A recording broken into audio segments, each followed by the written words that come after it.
Welcome to Tigers Untapped, a Bluff City media podcast. Stepping up to the microphone are your hosts, Trey Lasley and TJ Willis. Now, let's get to the show.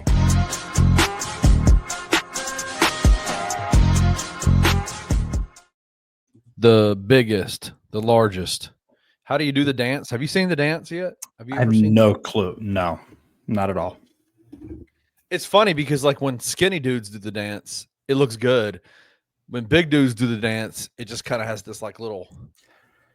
What kind of a dancer are you? Are you a dancer?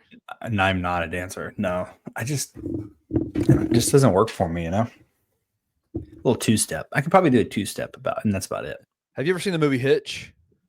Of course, I've seen the movie Hitch. Just keep it there. Are you the keeping it there guy? Yeah, 100%. Yeah, it's kind of me too. A lot of people told me I look like Kevin James at one point in my life. So your hair, you are much more attractive than Kevin James. Well, yeah, of course I am, but let's not get it twisted here. I got to get my camera right. There we go. Boom. What's up, man? Here in a second. It's another day, another dollar, another day without freaking Trey. Well, I wasn't here last week.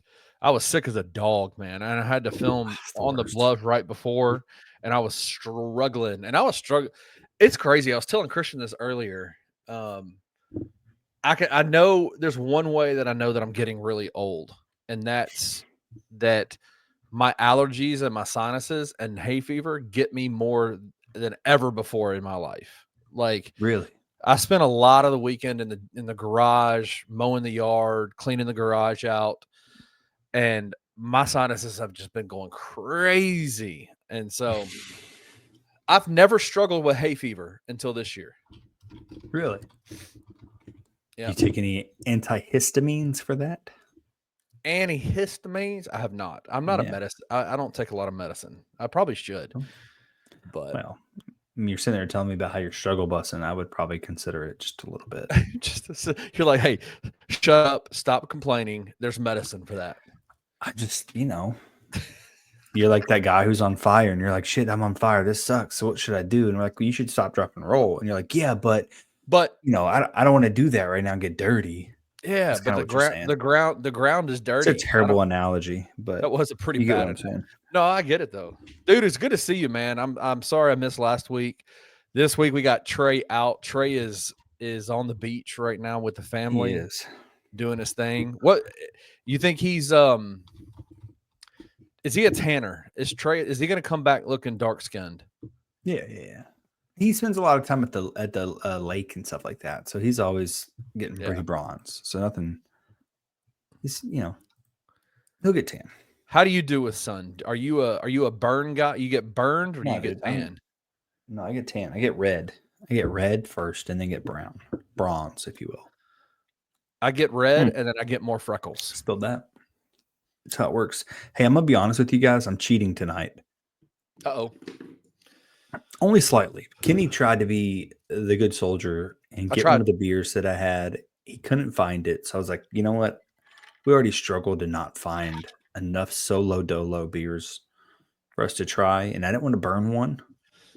So we're cheating here. This one's from Arkansas, just, right over the river here.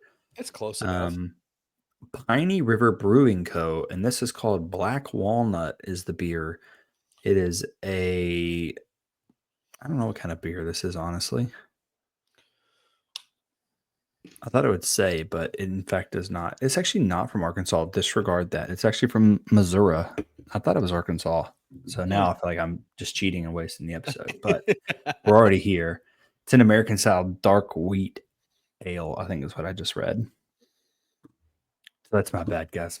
American style dark wheat ale? Yes. With black walnuts. Can I tell you what I'm drinking tonight? Yeah, dude. Let's have it. Sparkling ice. It is a flavored sparkling water. Yeah. With zero sugar, with vitamins and antioxidants. It is the orange mango flavor. And I'm telling you, these are my favorite drinks in the world. Like, legitimately. I drink a lot of these. I love them. So this is what I'm drinking tonight. So I'm going to be sipping on some orange mango while you're sipping on some black walnut. Look, I've had one of those before. They are good. and I'm not typically a seltzer guy, but they're pretty good. You can make it work. You can make it work, definitely. How was your weekend, man? It's good. Busy, busy, busy. We're in the process of trying to move. We had weddings. We had things left and right. So it's just been crazy, crazy, crazy, crazy on the go. When did the moving thing happen? When did you decide to move? We haven't moved yet, but our house has been on the market. We had people open houses. Yeah, you got to take that off. Open houses and showings and things like that. So it's just been one thing after another, constantly packing up, moving to the in-laws. No. Coming back. Yeah, it's been fun. Wait, with 2 kids, you're moving in with the in-laws for a while? No, just like in days where we have to do showings or the open house, we can't be here. Oh, gotcha. So we're just loading everything up and going to the in-laws. So it's just kind of been back and it's forth. been a lot. Yeah, man. Moving sucks. Let me ask you this: are you smart now, and have you hired movers? Not yet, because we got some stuff we got to figure out first in terms of the logistics of it all and timing and things like that. So we'll get there. We'll figure it is gonna take an act of God for me and Tracy to ever go, you know what? Let's move. Like, we want to move. So kudos to you guys. I hate moving. Moving sucks. It's a little different, right? Our kids are young, right? Our daughter turns 2 tomorrow. So and our son's 3.5. Yeah, she says thank you. She's asleep right now, but she would say thank you if she was awake. So our kids are young, right? We just, it's a little different for you. You're pretty well set in your roots out there in the Ville. Are you moving out to the Ville? No, that's too far, man. Come on. Way too far for me. There's a house right next door to us that's about to go up for sale. Y'all could absolutely buy it if you wanted to. That'd be fun. We'd have a good time. We probably would have a good time. See, the problem here is that our wives would become friends and they start ganging up on us and stuff. I can't. It's true. You don't want to be that guy. Well, there is a kind of a distant relationship between my wife and your wife. That they know each other. They do know each other. So they would definitely gang up, and then it would be over for me and you. So 100%. 100%. Let's get to it, man. You ready to talk some Tigers? Yeah, dude. I feel like it's been a while since we've like had anything like crazy to talk about, or maybe not anything new, but just something that is more fruitful. I guess not. Actually, I take all that back. What am I talking about? Well, it's interesting because like I feel like every episode of every Tiger podcast right now is all about PJ Haggerty, right? Like kind of what's going on with that situation because it's fluid. Like it is crazy to me how in the day and age of the transfer portal, in the day and age of NIL, there's like information shifts on a consistent basis. Like it's constantly moving, constantly flowing. And so it's been interesting because I feel like all of our podcasts have been about PJ Haggerty and kind of what's going on here, what's going on with him. We talked about it in the Discord a few days ago. It was announced, or it was reported tonight on Twitter by a friend of the program, Hitman Hoops, that Memphis has now rescinded their offer to PJ Haggerty. What are your thoughts, man? I mean, this sounds insane. I think this is me swinging my petty machete more than anything, but I don't want to be the booty call, honestly, right? I don't want to be your backup plan. I don't want it to be a situation you've been on that. They're just flirting with everybody else, and 100%, dude. He's been on that for You've been on. Let's talk to Ole Miss. Let's talk to Texas. Let's see what they got, and then maybe I'll consider Memphis at the end of the day. No, I'm out. Yeah, you've been on that since when every time conference realignment conversations happen, you're like, brother, we are not the Big 12 booty call, man. I'm tired of it. Yeah. Is that kind of how you felt? Is that kind of how you felt that it had become like, hey, I'm gonna go see if there's a better relationship out there, but I got my old trusty 100%. Faithful Memphis behind the scenes? 100%. And I think they made that pretty clear, right? They always said like, hey, a return to Memphis is still on the table, right? Like that kind of felt like that was always there. And I think it was even made clear at one point in time, but at a certain point in time, like you're trying to fill up a roster, right? And you can't just put everything out there. I can understand at the end of the day, he is an All-American. He's an incredible talent. And I think we would gladly all have him back. But at the same time, like shit or get off the pot. Like, be with us or be against us, kind of thing. Especially if you're going to Ole Miss as an option. So how miserable would that? See, it's funny because like Jeff Goodman's been talking a lot. He's clearly gotten in touch with agents and stuff. So shout out to Marcus for telling everybody everything all the time. But Jeff Goodman comes out earlier this week, and he says that a return to Memphis is still on the table, and then huge, massive, but it's down between Ole Miss, NC State, and Texas and Memphis are the 4 teams. Texas, and then he comes back a few days later and he's like, well, Texas and PJ Haggerty never talked. Ole Miss and PJ Haggerty never talked. And now a return to Memphis is unlikely, and it's NC State. NC State's the team on the board, right? Like they're the leaders of the pack. Shout out to Will Wade making big ass offers to everybody and their mother, right? All right. But I can say that the reporting that Ole Miss and PJ Haggerty never talked is not true. They absolutely did talk. And from what I understand, the Ole Miss PJ Haggerty negotiations did not go well. They were not. I think PJ Haggerty's camp was like, "What the hell?" Basically, Memphis has been widely reported. Memphis offered $3 million, right? A $3 million contract to play for an NIL contract to play for University of Memphis, with opportunities for PJ to receive more money from outside entities that would be from the city of Memphis, that, you know, companies that would get involved with PJ Haggerty. Yeah.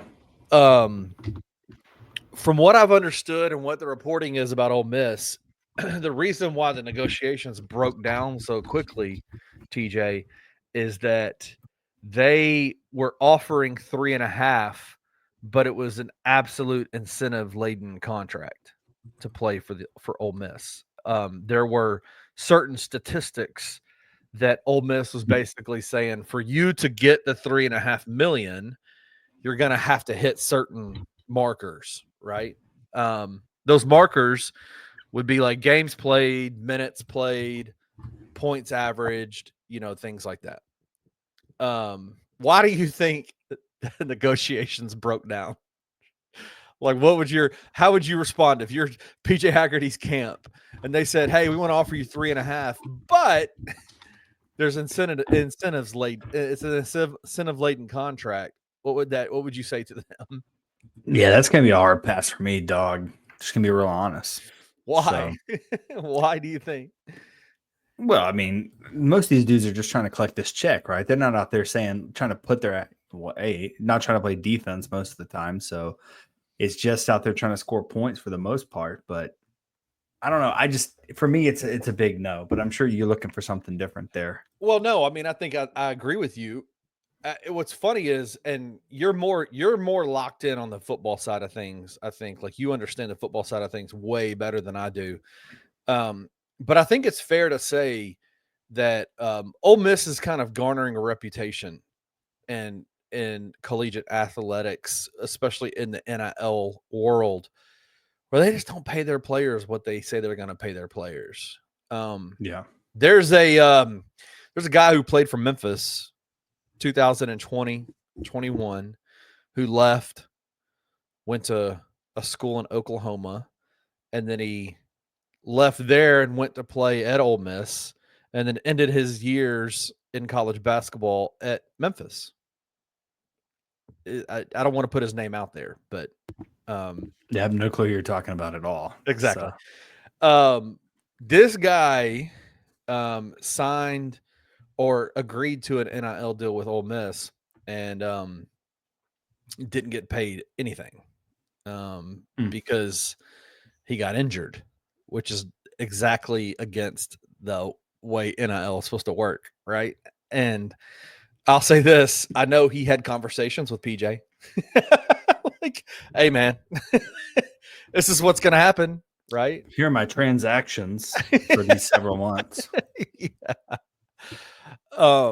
And so the negotiations with Ole Miss broke down because of that. Because the three statistical markers that are relevant to this incentive-laden contract by Ole Miss are all things that are controllable by the coaching staff, right? Yeah. And I would suspect with the reputation that Ole Miss is gaining within college sports about the way they pay out NIL stuff. Sure. Yeah. There's not a lot of faith that he'll have the opportunity to reach those markers, right?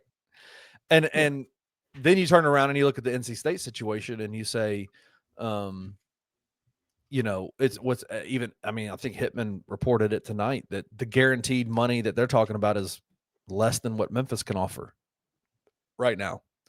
But it's unfortunate. 2.5, I think was the last thing. But it's unfortunate.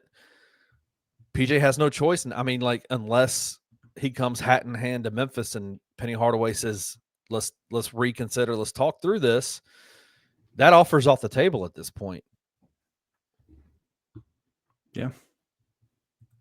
I mean, I don't blame Penny at all for it, right? Like, I don't blame Penny for removing that offer. You shouldn't. Yeah. It kind of felt like from the beginning, all these conversations about PJ coming back, it was like, okay, like all this could possibly happen. Everything looks, I mean, even when Ole Miss was considered to be the favorite, it's like, man, we're talking about like literally like $300,000, like $200,000 difference between Memphis and Ole Miss. If Ole Miss pays him at 100% of what they're offering him, and that's just not how they roll.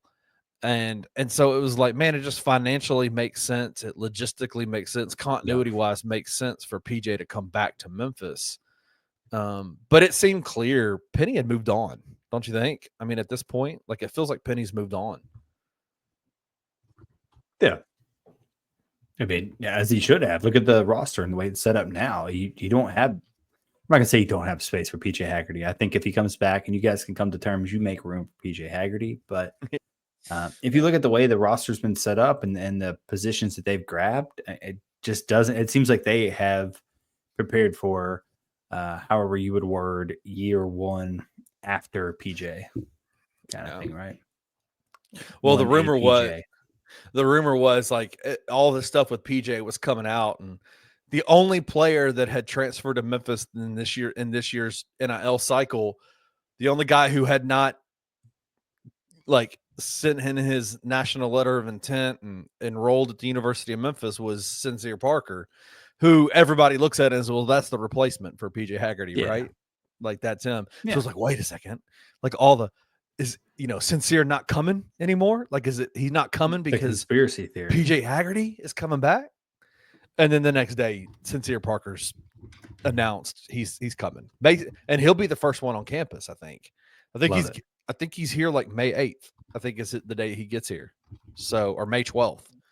So it definitely felt like Penny kind of moved on and said, yeah, bro, like we're not going to wait for you. Like obviously we'll have the conversation if you come back and all this kind of stuff. But and I would also say it feels like to me, what kind of underreported, but he never once put out a statement saying, hey, I'm going into the NBA draft, like I'm announcing I'm all that kind of stuff.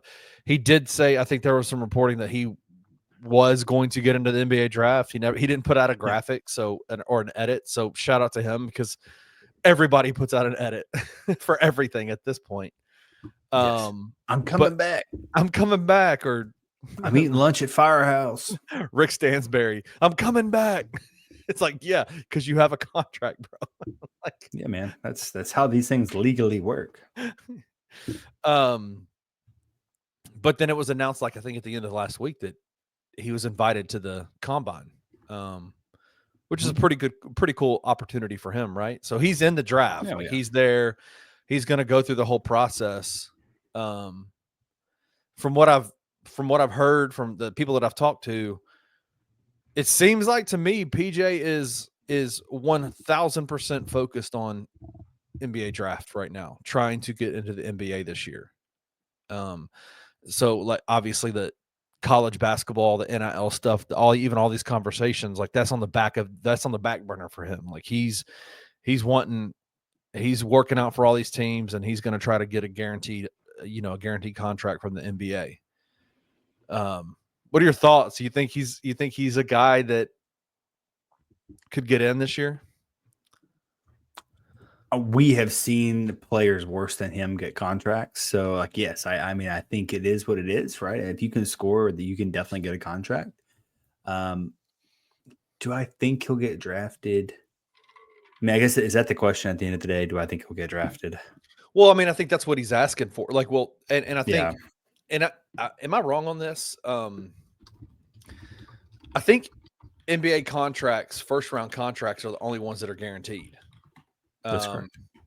I think second round, I might be wrong on this, but I think second round draft picks, those contracts are not guaranteed. Or is that NFL? No, I think you're right. Let me see. NBA second round draft. I feel like I should know this.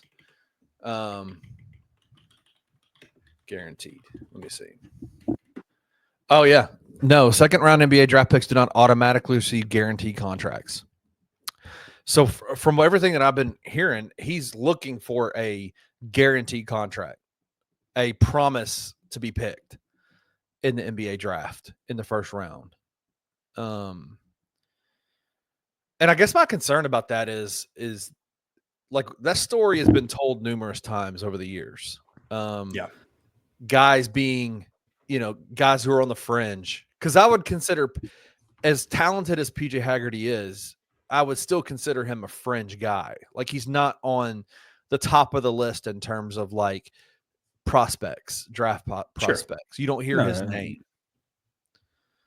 Well, yeah, I mean, he's a 6'3" shooting guard. 6'3" is pretty small for a shooting guard. He doesn't necessarily excel at defense. Like, yes, he can score, but he's still kind of limited at the same time. We saw how many turnovers, right? I mean, so there's some weaknesses to his game, but that's not to say he can't go to the combine, absolutely crush it, and get a great deal, right? Yeah.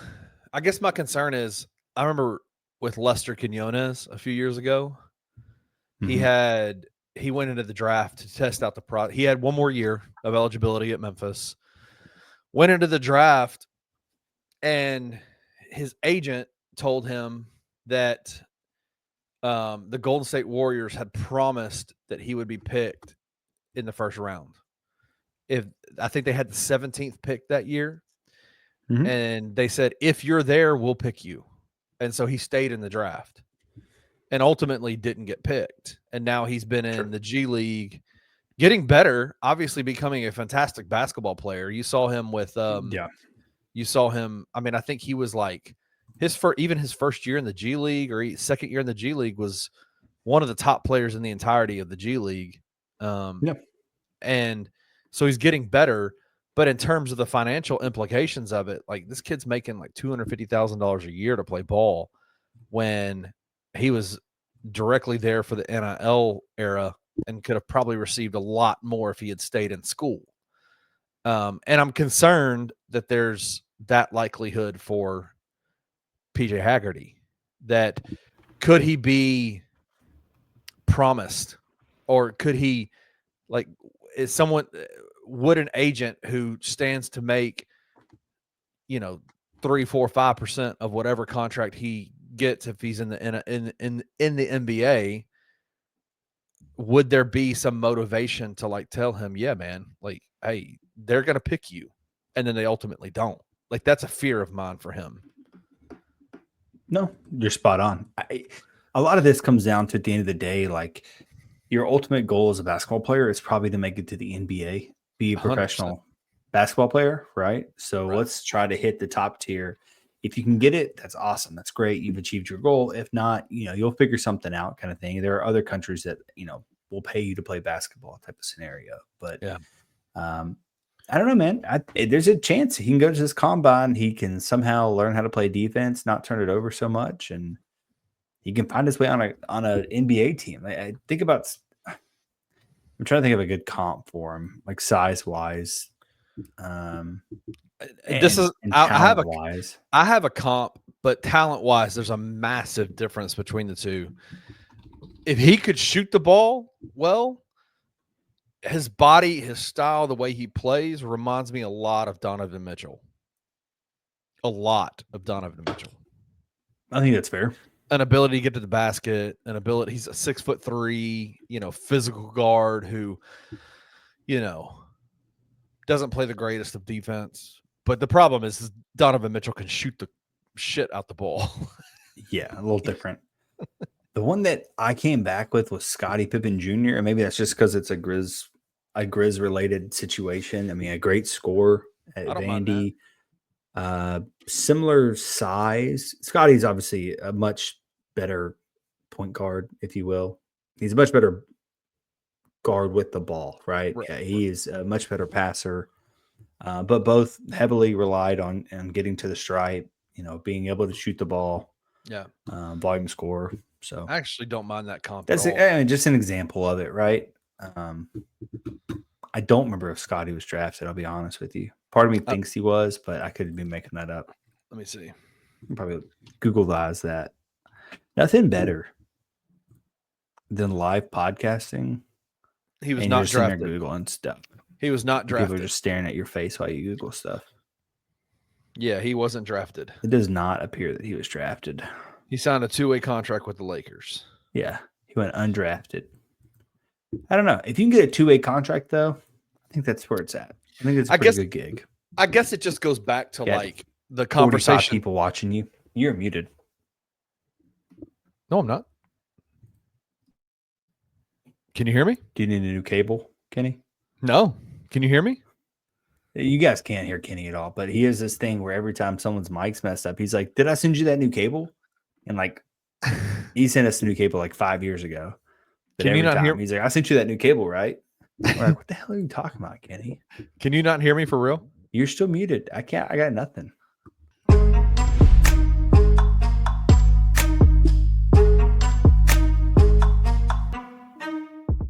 If the NBA had a redraft and Jaren Jackson Jr. and Desmond Bane were in those redrafts,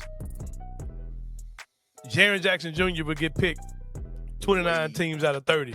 So why are we the team that would choose it different? Now, there are admitted problems that I say are problems with Jaren and John, right?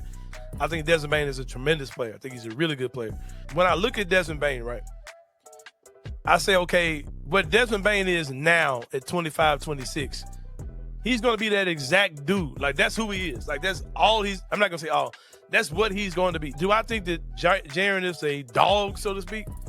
No, but I think he's an extremely talented player whose game clearly has a runway to it. There are clearly other things you can add to what Jaren can do, right? Offensively and defensively, I think that Jaren has not been capitalized. I think that there is a coach out there who can figure out how can I make that dude and Ja Morant look great together at the same time. Tune in to The Anthony Sane Show, Wednesdays and Fridays at 12 p.m. weekly on the Bluff City Media YouTube channel.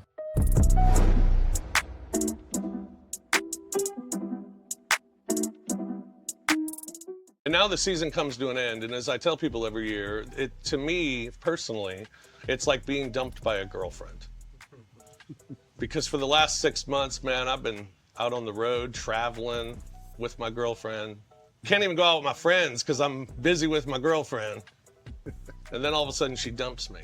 So now I need a week. I need a week to decompress, see if my friends will still talk to me. You seem to have moved on pretty well. You look great.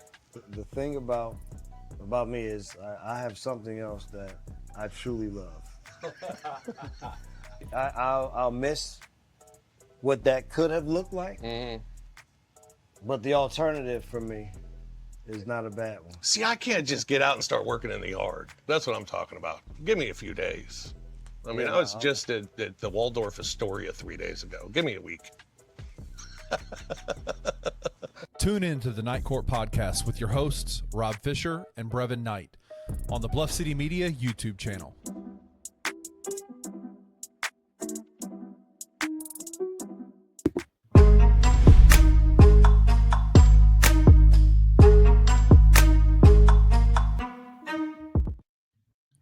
I'm mad at you. Why?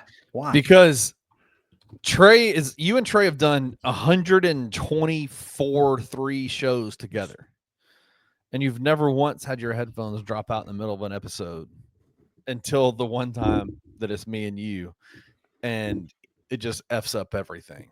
Is it because Trey's not here? Are you like upset right now? Like what's going on? I had no clue. I was so blown away. There was like an extra 10-minute footage that you guys are not going to get of me calling Kenny an idiot. I'm like, dude, you're muted. You got to figure this stuff out. Like, what are we talking about right here?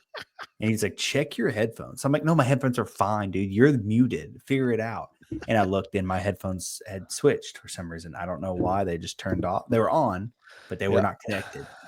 You know, I've heard that's my bad. I've heard rumors that if you would actually purchase Apple's equipment, they probably wouldn't fall apart the way that yours does all the time. First of all, Trey has to restart his computer every time we record. Just saying. It's with his Mac. You don't get that from me. These are skull candy. These are handed to me by my father-in-law because they didn't fit his ear. And I said, perfect. I'll use them for the podcast. All right. So sole purpose. We kind of limped our way to the end of that first segment talking about PJ Haggerty. But we do actually have some commitment to the Memphis Tigers, and it came out of nowhere, right? Hasan Abdul Hakim from UT Rio Grande Valley, which do you know where the Rio Grande Valley is? Do I know where the Rio Grande Valley is? Yeah. Is it not Tejas? It is Tejas. You know where, though? In the lower quadrant? The very low quadrant. Yeah. I used to live in the Rio Grande Valley, actually. South of Houston? South of San Antonio.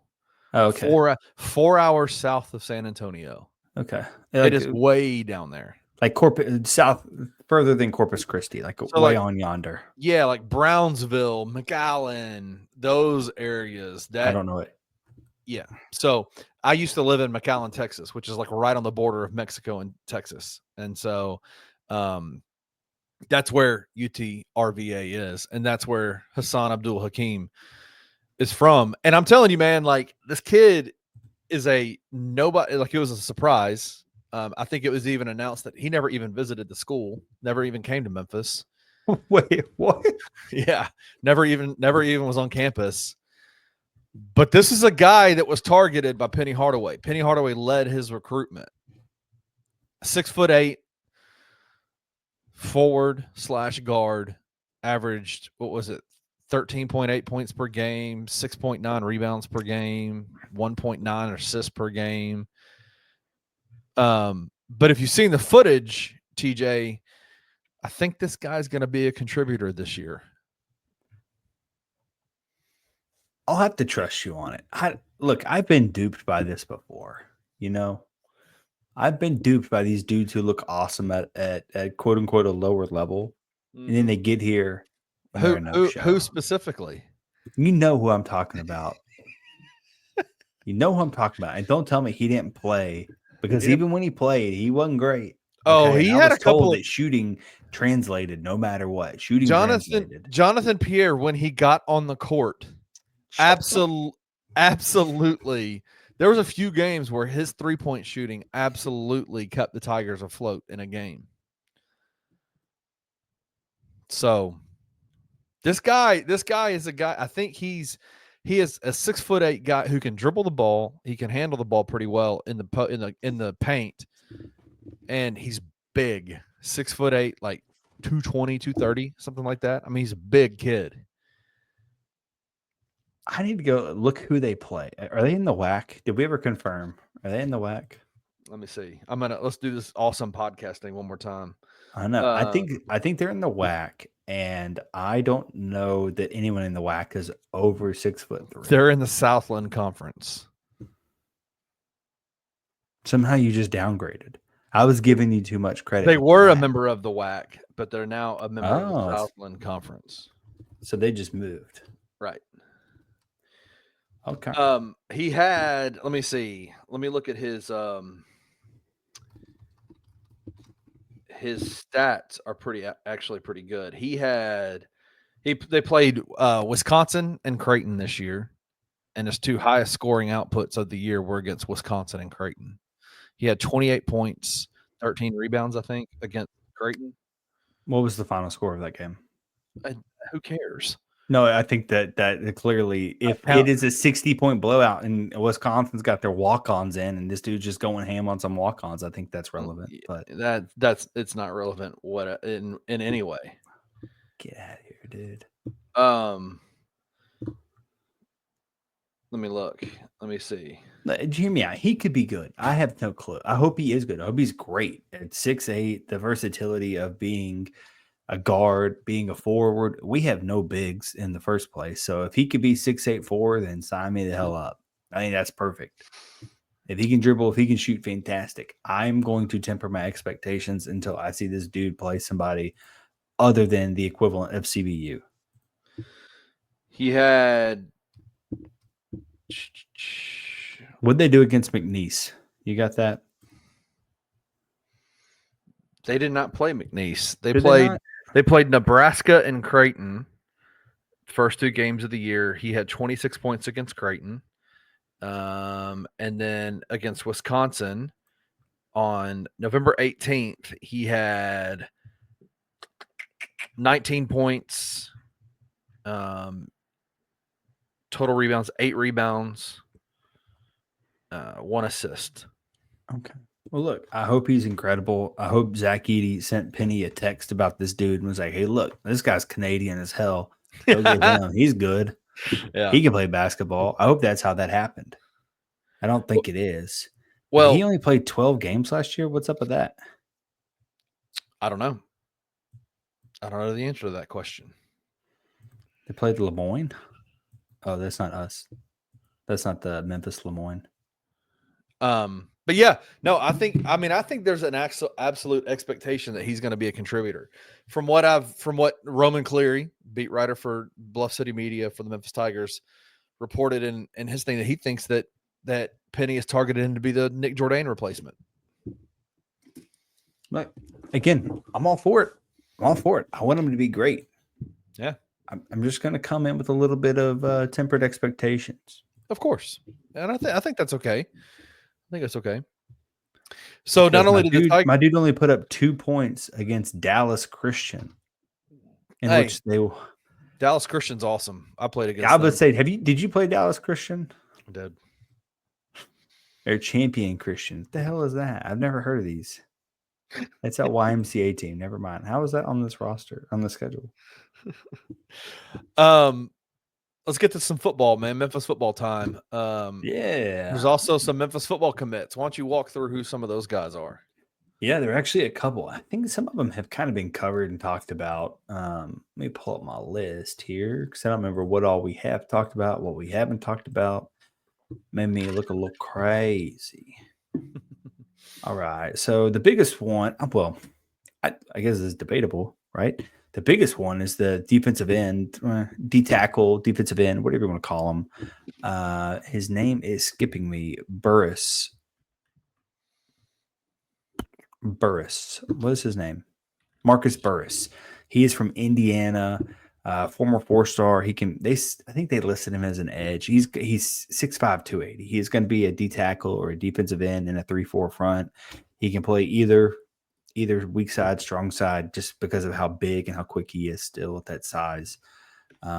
I think there were high expectations at Indiana that he was going to come in and be a contributor ASAP, but they ended up kind of recruiting over him and bring some transfers in over him. So he just never got the snaps, right? So right. It seems like Memphis is going to win out on this one, right? This guy had a lot of good people looking after him, and he ends up a Tiger, so I'll take it. 6'4", 280 is what he's listed here. That's a big fella. So I would look for, yeah, I mean, that's a big kid, which does help, right? Because you did lose out on Keviante Spears. He hit the portal. I don't think we talked about that. Another big fella. Keviante Spears left. Oh yeah, he's already landed somewhere, and I hate to say it, but he landed at SMU. Yeah, which is crazy because Spears had a really good freshman campaign, right? Like he came in and looked awesome as a freshman. You had the guy leave and go to Arizona. I forget his name. So you're like, oh, it's okay. Jara Anderson. Is that Jara right? Anderson. Yep. So Kiviante came in, looked great. You're like, oh, look, we got a young D lineman. He's going to be fantastic. And he just gets absolutely buried on the depth chart the last 2 years. Yeah, he And it did. didn't look like anything's changing this year. So he hits the portal. He's now at SMU. I always thought he was good, but I think it's kind of dependent on what you're asking him to do. If you're saying, hey, be 6'4", 300 pounds, take up 2 blockers, just kind of, plug your hole, right? If you will. Plug the hole and do your job there, then I think he's going to be great for that, right?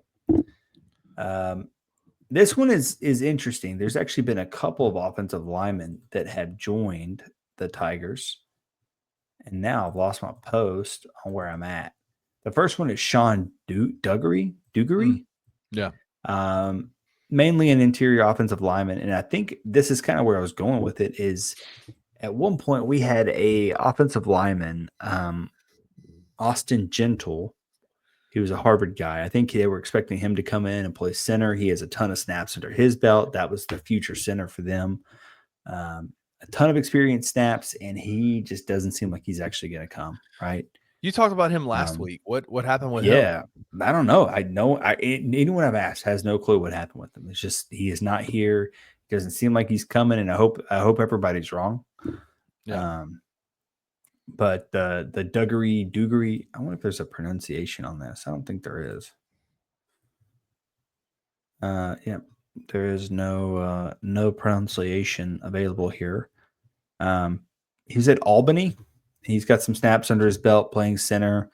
They brought in a guy from Colorado, Yakiri Walker, who can play center, but I think what they really want to do is bring in the guy from he came in from Florida International, I believe it was. I think that's probably who will end up winning out the job, but they definitely have bodies now, right? They're consistently just bringing in more and more bodies on the offensive line. They pulled in Trent Pullen, just another offensive lineman, really another guy trying to get more snaps under his another guy with more snaps under his belt, bring him in and just try to bolster down the offensive line. So yeah, it's just one after another on the offensive line. None of it's sexy to me just because it is offensive line. Like it kind of is what it is. But the one that I like, and I think a lot of people are making fun of it, Achim Young, who started at Iowa State and then went to Ole Miss for a bit. In 1989, he joined Iowa State's team.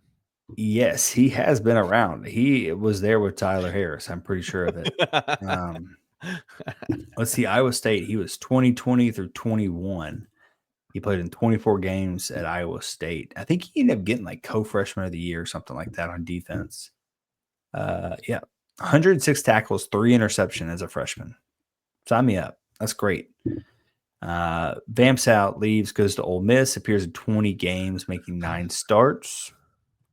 So played a good amount. Then leaves Ole Miss and goes to North Texas, where he did not play. He got hurt and now is on his 8th year of eligibility. But when he plays, he seems like he's good.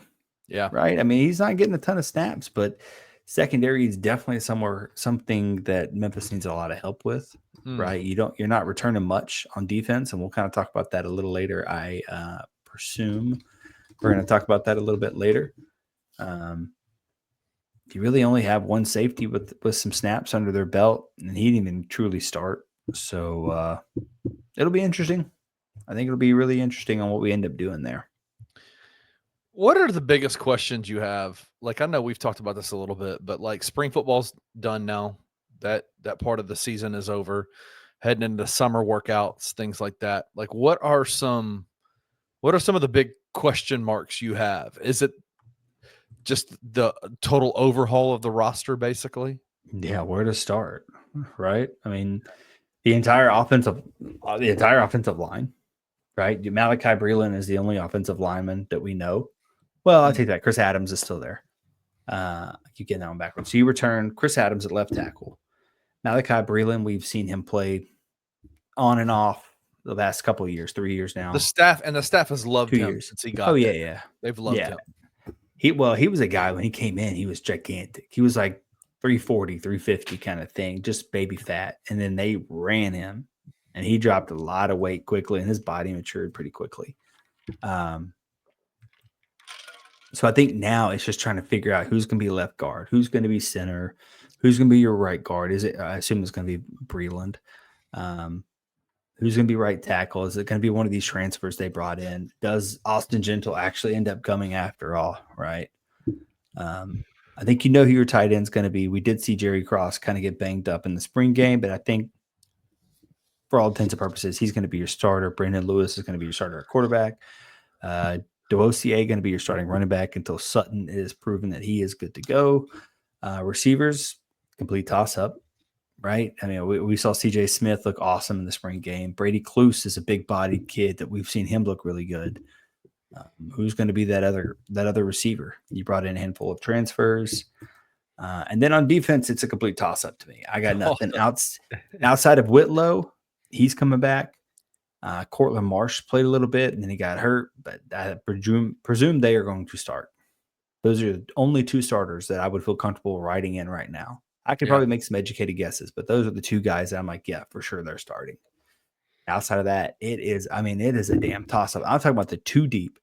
If you look at the Tigers two deep, when football season comes around, you may recognize 5 names on dudes who were on the team last year. Wow. And we're talking about 22 positions. Yeah. So first and second string starters, you're going to recognize probably 5 names. It's crazy. Crazy stuff. So I guess that kind of leads into my next question for you. Going into the summer workouts, this is the grind part of the off season, right? Like they're just it's going to be. What are the rules for football? Are they able to? They're not able to practice as a team. They're doing position practicing and workouts, right? Like weight training and things like that, right? Yeah, there's limitations on it all. Definitely limitations. Should Tiger fans be concerned? Because, and I need to find it. I should have looked at it earlier, but this week, preseason rankings came out for the AAC. And obviously not official preseason rankings. That'll happen, later on in the fall, right? Like right before the season starts.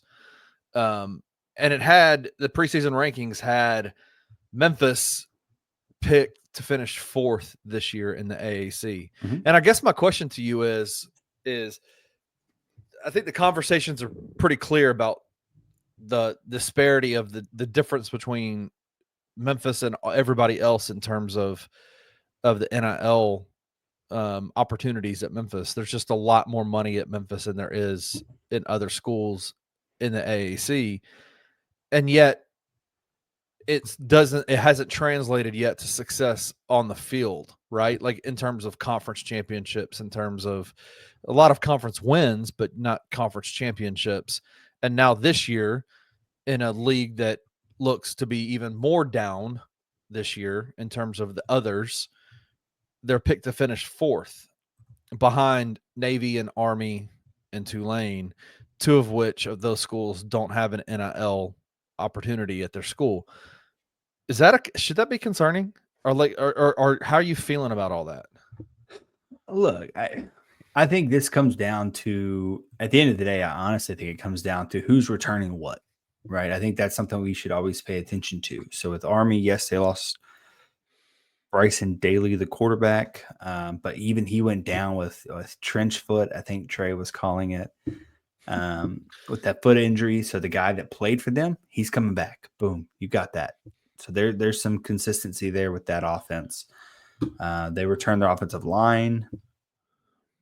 3 people on the offensive line returned 8 of 11 starters on defense, including their top 2 tacklers. Let's look at Navy. Navy brings back Blake Horvath, who went from looking like absolute turd to actually being really good. He was listed as one of the top 100 returning college football players in 2025. Right. Alex Texa, whatever the fullback's name is, who's unbelievable and absolutely destroys us, it feels like. He's back. They bring back multiple offensive linemen, 53% of their production on defense. So you have Army and Navy. Yes, they have no NIL, but what they're bringing back is handfuls of players. that know the systems that were on the teams last year. And we just talked about Memphis replacing 10 out of 12 starters on defense, 10 out of 12 starters on offense, a punter, a kicker, a long snapper. Right? They are legitimately replacing everything outside of a defensive end and a left tackle, technically. Right? So I get the hesitancy of people to be looking at it and saying, hey, Memphis, I just can't put them up there yet, right? I understand. And they've had a great recruiting class. They brought in a lot of talent, but it's talent that's never played together. And you have to take that in consideration, right? Right. Not to mention the schedules. The schedules kind of play out in a weird way that Army and Navy will play each other, but that's not a conference game. That you wouldn't.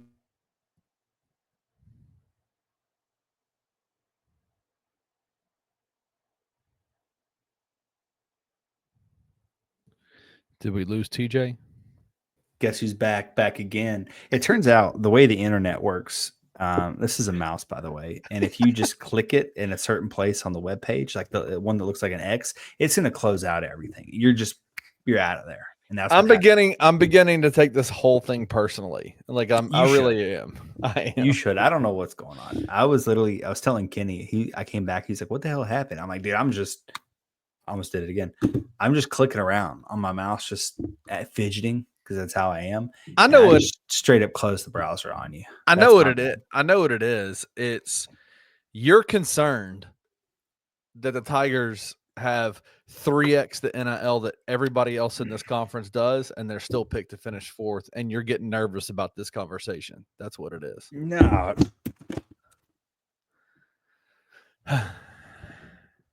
He's nervous, guys. He's nervous. You see, the way it works is, hold on, you're backwards. Backwards and upside down. I don't know how this works.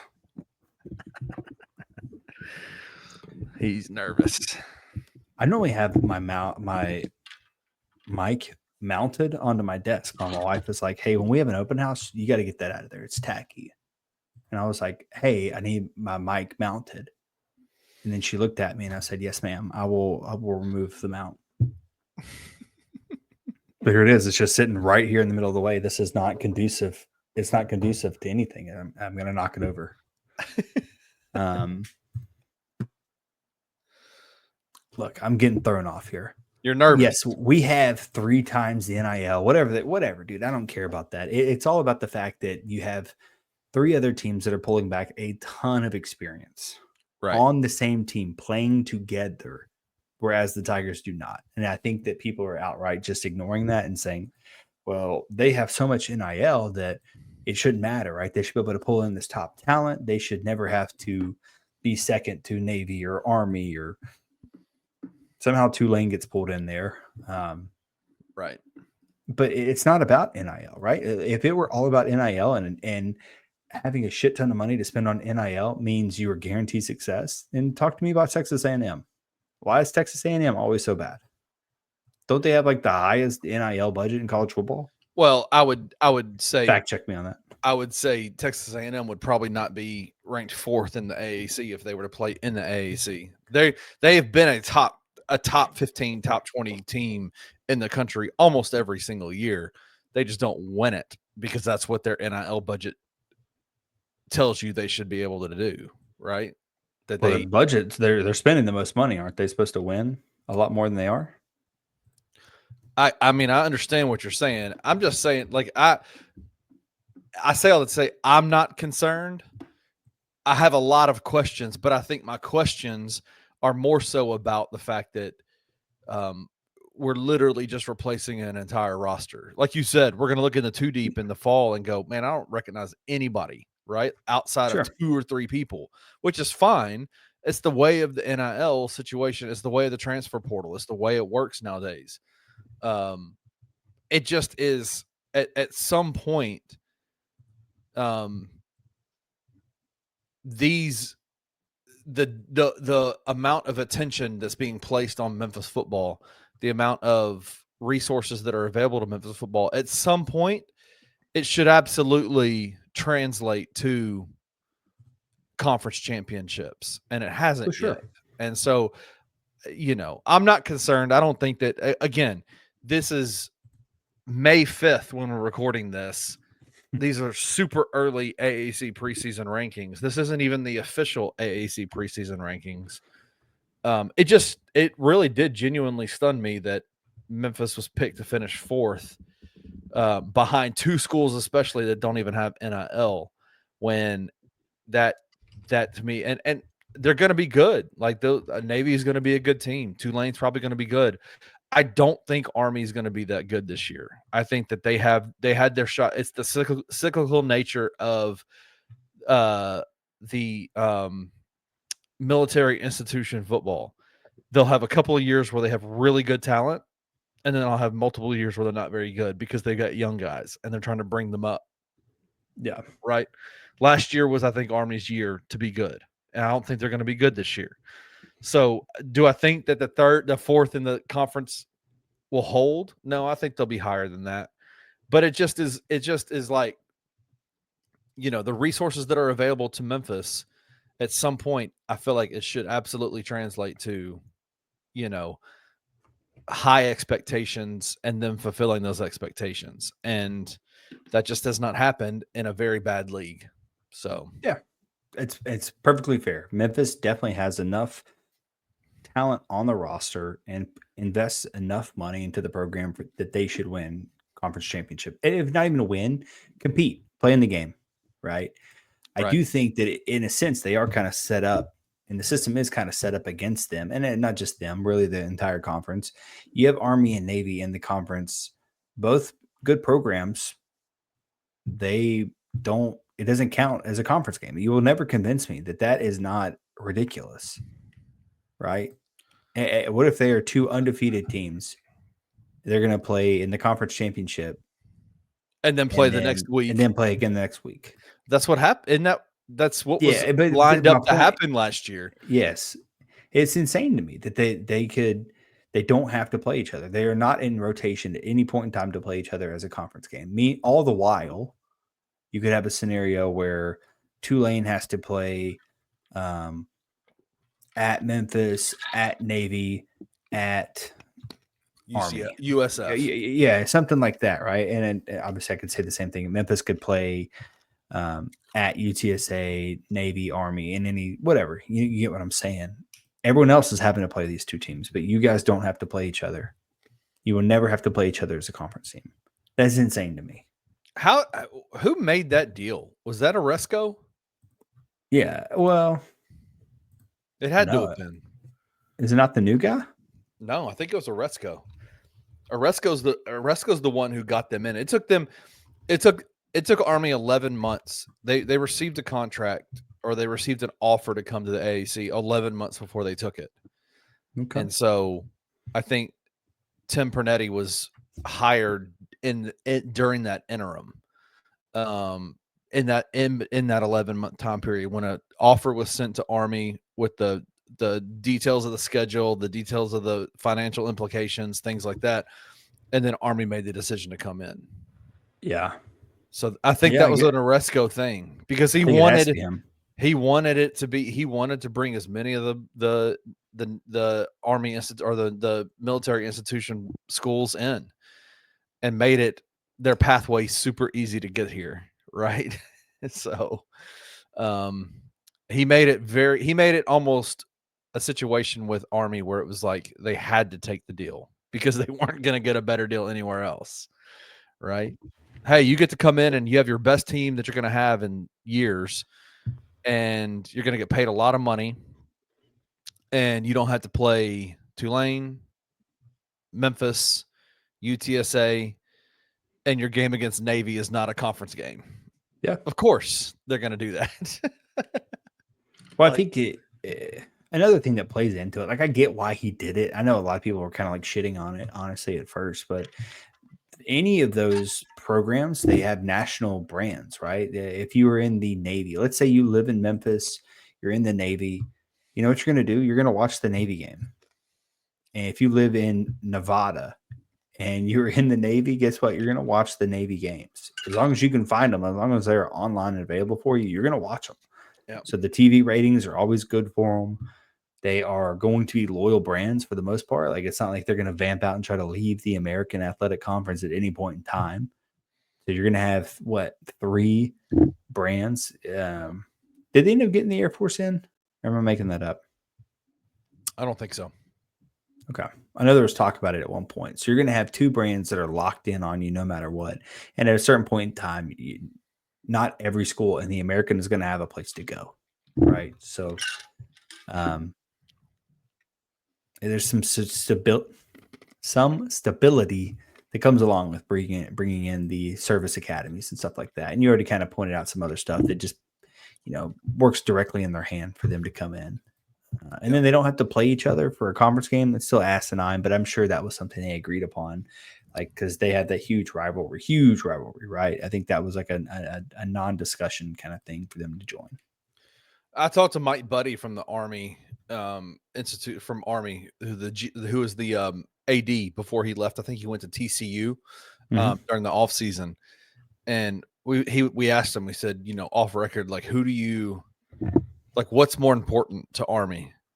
And he said, would it be going to winning out and getting a college playoff bid, or winning the Army Navy game? Because what's that rivalry called? Commanders Cup. Commanders Cup. Would it be what would be more impactful for Army, to win the Commanders Cup or to get into the college playoffs? And he said 100% without a doubt the Commanders Cup. Commander in Chiefs trophy. That was close. So anyway, well, let's move on from that. Hey, let's do a quick weekly live look-in at the Sim. This is the live video from the Simmons Bank Liberty Stadium. Ooh, it's changing, TJ. It's changing. Look at that. What are we seeing here? What is all this? You were looking at some of the renderings earlier. So, what are we seeing here? Let me snatch this thing up on you. Look at it. I'm about to just take the screen. I can never figure this out. I always make Trey do it because I can never figure this issue out. But hear me out. I need you to just use your imagination. I'm going to hit this present button. I'm going to wait on it to give me an option on what to show. These are little editing options here. I'm super well-versed in editing. So let me know when my screen comes through. It's not letting me put it up there. Dang.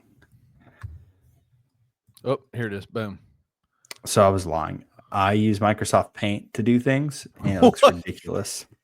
Wow. So this is what you're looking at, though, right? So you see this little box right here that's kind of being cut open. Yeah. That's what you're seeing here going across. And then the rest of this is the platform that you see here. Wow. Going across. It took me a little bit to figure it out, but all of this down low, that's what you got here. It's not, obviously not to scale, because obviously these people, let me do some circling over here. These people are obviously what goes down here, right? Use your imagination with me, folks. But the rest of that is spot on. So this is going to be your little scrolling marquee board that they talked about at one point. I don't know if they're still going to do that or not. At one point, they talked about making that like a digital board for advertisement and things. Wow. Because that'd be pretty dope. That would be cool. Yeah. Yeah. That'll be awesome. But it could just stick out with the Tennessee, with the Memphis football and the logo thing. And then obviously the second part was where the next level of things pop up there. Impressive stuff. That they're moving, man. They're moving this off season. They're getting some stuff done. It does seem like it's starting to actually come together. Like you can actually, obviously now with that, when you look at them side by side, you're like, oh, damn, this actually is, it's starting to make sense now. So when football season comes around, I'd be very curious to see how much of that they have completed. That's going to be cool. All right. Let's get to the Piney River Brewing Company's Black Walnut. What'd you think? again, I'm going to apologize. I thought this was an Arkansas beer. I thought I was just crossing the river, like cheating by a little bit, But no, I went to a whole ass other state. I don't even know. I'm going to pronounce this wrong. Bucyrus, Missouri. That's definitely not pronounced right. Bucharest. I don't know, dude. Bucyrus. I don't know. I don't know.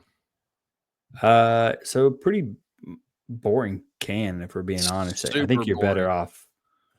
The logo is cool too. So that's their little logo that they're known for. Yeah. I'd been honestly just okay if you just put that on the can and called it a day, and then told me it was black walnut. But the can's pretty boring. I'm not gonna lie. I will document this real quickly. I'm gonna say like a 4.6 on the can. I mean, I get what they're trying to do. I see there's black walnut on it. They're trying to keep it simple. Remember they keep it simple, stupid. I see. Yeah, that's what they're probably trying to do, but it's a little boring, honestly. It's very boring. I didn't care for the beer personally. I don't know what the hell black walnut is supposed to taste like. Apparently, I would not drink 2 of these. Oh God. I mean, no, it's fine. Like, hear me out. If it's cold, I'm gonna drink it for the most part. But have you ever had what is that tea called? Like the black currant tea? Yeah, I have. That's kind of what this tastes like to me. Oof. It tastes like beer with some of that just kind of poured into it. So it's got this weird little aftertaste that I'm not particularly fond of. But it was the first couple of sips were decent because it was super cold. Then it got not so super cold and it wasn't that great anymore. I'm gonna say like a 5.2 out of 10. I wish I had another one so I can make Trey chug it to start off next week's episode. Would not recommend the black walnut. Nope. Sounds like it. That's not good. Shout out to Missouri and their crap ass beers. So they have good beers. This was not it. I don't know. I thought that's on me though. Can't put that on them. I still have no clue how. Okay. It's not too far outside of Springfield, and that's where I got the beer. So that makes sense. Mm-hmm. Okay, Dan. That's my bad. Well, good stuff. I apologize. We have Memphis beers coming back next week. We have Memphis beers next week when Trey's back. The dark skin Trey with the tan. Is he a Speedo wearer? Banana hammock wearer? Yeah. 3-inch inseam, real short. Like it's slightly inappropriate and provocative. So. Yes. I need pictures. I do. Sorry. All right. Hey, look, thank you, man. I appreciate you joining. I appreciate you putting up with my bullshittery the entire time of closing out the window, having my headphones turn off, tackling my mic. Yeah. Let's get our stuff to the best of us. Hey, let's get our stuff together for next week. How about that? Let's do it, man. I can try. I don't know. Will I be here? Will I have a house? I don't know. We'll figure it out. Yeah, man. I'm excited about the move. You got to send us put your address in the banners for next week. Your new address. That does not sound like a good idea. All right. Well, listen, hey, we're going to get out of here. Appreciate you joining. TJ, you're the man. Thanks for having me on. Y'all have a good rest of the week, and we'll see you next week. Take care, fam. If you enjoyed this episode of Tigers Untapped, leave a rating and a review wherever you download your podcasts. Like and subscribe at Bluff City Media's YouTube page.